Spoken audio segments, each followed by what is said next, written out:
ఇప్పుడు ఇందులో కనుక అట్లాగా పర్మిషన్ లేని అమ్ముతున్నారనుకోండి, ఇది వ్యాపారస్తుడి మోసం. అప్పుడు చేస్తే ప్రభుత్వం మోసం. ఎందుకు? ప్రభుత్వమే వ్యాపారం నైతిక కాబట్టి ప్రభుత్వం వ్యాపారం చేసింది. కానీ ఈనాడు జ్యోతితో పాటుగా 1000 కళ్ళు వేసున్నారు ఆ రోజున ప్రభుత్వం మీద. 1000 కళ్ళు. ఏ బాటిల్ మీదనైనా సరే సీల్ లేకుండా వచ్చుంటే ఊరుకుని ఉండేవాళ్ళ. సీల్ లేకుండా వేస్తుంటే అంటే ఆ గవర్నమెంట్ సీల్ లేకుండా వేస్తే ఒప్పుకునేవాళ్ళ. అదిగో చూసారా అని ఆ రోజునే రాసేవాళ్ళు కుంభకోణం అని. అంటే ఆ రోజు గవర్నమెంటే నిర్వహించింది కాబట్టి ఆ ఛాన్స్ రాదేమో, ఉండదేమో. అట్లా అప్పుడు ఇక కుంభకోణం అవుతుంది కదా. ప్రైవేట్ కుంభకోణం ఎప్పుడు అవుతుంది?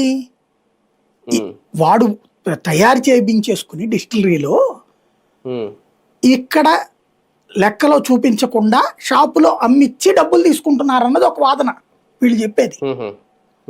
తయారు చేశారు అక్కడ. ఫస్ట్ ఏమన్నారు? డిస్టిలరీ వాళ్ళ నుంచి డబ్బులు అన్నారు. కమిషన్ కేసు కింద తీసుకున్నారు 300 నుంచి. అట్లాగా వాళ్ళ దగ్గర తీసుకుంటే వీళ్ళ దగ్గర కూడా తీసుకుంటారు కదా, వీళ్ళు కూడా తీసుకుంటారు కదా. అదే షాప్లే కదా, అదే డిస్టిలరీలే కదా.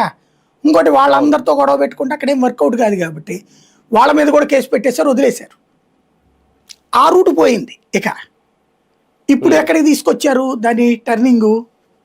మద్యం వ్యాపారాన్ని నిర్వహించినప్పుడు ఆ డిస్టిలరీ నుంచి తీసుకున్న తర్వాత అవి ఈ షాపుల్లో ప్రైవేట్గా